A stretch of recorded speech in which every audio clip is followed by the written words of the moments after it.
So in this video, we're going to take a look at one exciting guitar that I finally got my hands on. It's a Strandberg Boden Fusion Neck-Thru.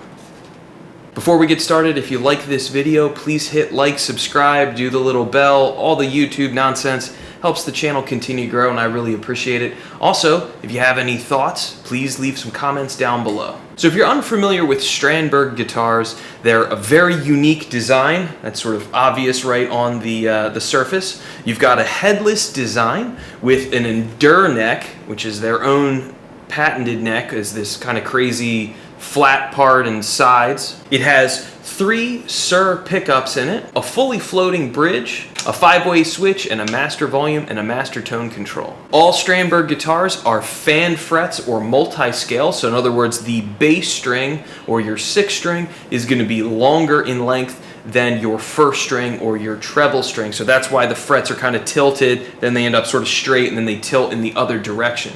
On a 6-string guitar like this, that fan isn't really going to bother you at all. You're going to hardly notice it, I promise. This guitar has chambered alder body wings, a maple neck-through construction on the neck with a roasted maple fingerboard. I recently tried out a Strandberg Classic and I really liked the way that guitar looked and played, but I felt like the pickups let it down a little bit. Like I really liked the neck on it, but I felt like the middle and the bridge, if I had kept it, I definitely would have upgraded. On this guitar, happy to report, I wouldn't change anything. I'm totally in love with these pickups. They sound fantastic and I love that it has a 5-way switch, no push-pull pots and all that kind of stuff. You know, keep things good old-fashioned and simple here. The last section of this video, I'll be playing through some different licks on a low gain setting so you can really hear what the pickups and the tone wood sounds like.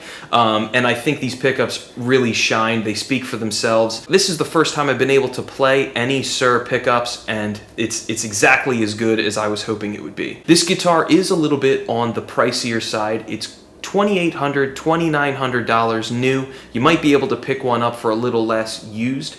That is a substantial amount of money for a guitar that is made in Indonesia, but the fit and finish on this guitar is absolutely perfect. The fretwork is super smooth. There's absolutely no imperfections from the factory. Like I said, I think the tone speaks for itself. I absolutely love the finish on the body and the way that the Neck-Thru is built. They've really removed all the wood. It's a pretty crazy amount of wood that's been removed. The access to the upper frets really is unparalleled. I've never played a guitar that's so easy to play up top. Now, if you're unfamiliar with the endure neck, it basically has 2 flat parts on it and 1 strip kind of that runs down the middle. The cool thing about this neck is that means that it's basically thicker and chunkier down by like your 1st and 3rd frets kind of around here, but then thinner right where you want it to be if you're playing leads around 12th fret. Like right now my thumb is on the 12th fret.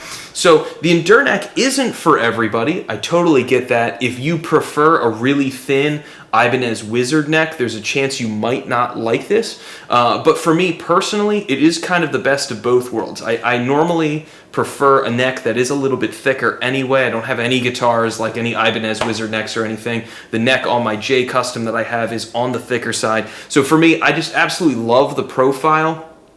I found it's very comfortable when you're gigging, especially since they put the strap pin on the rear horn over here instead of on the top. It kind of moves the guitar away from your body a little bit extra, and with that flat section, it makes bending unbelievably easy. You just have this spot where you can get a ton of leverage over the strings and really control them. You can play longer, your wrist will be less bent. I'm a little bit of a Strandberg fanboy now, but I highly recommend checking one out if you haven't had a chance to play it. This guitar also has stainless steel frets. For the longest time, I played guitars with just nickel frets, and I think I still technically prefer the tone slightly of nickel frets over stainless steel, but the stainless steel ones just last so much longer. So I think despite the fact this guitar is a little bit pricey, you know, with those stainless steel frets especially as well, you're going to get years and years where you're not going to need to take it into a shop and get a setup.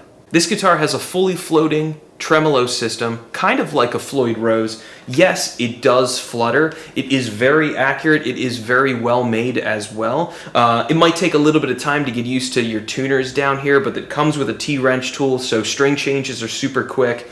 And I really like the fact that if you need to do a major, kind of tuning adjustment, you don't have to get out your Allen key and unlock and do all that nonsense with the tuners up top. Getting rid of the headstock makes a ton of sense. It makes the guitar very small and portable, and I found that tuning stability is very reliable. Once you get it locked in, it'll stay in tune for a night. So I'm going to play a little bit on a low gain sound, kind of give you guys an idea of what it sounds like without a fully saturated lead. Please leave some comments down below. Let me know what you think of this guitar. Is it worth the price? I know at $2,800 it's definitely expensive.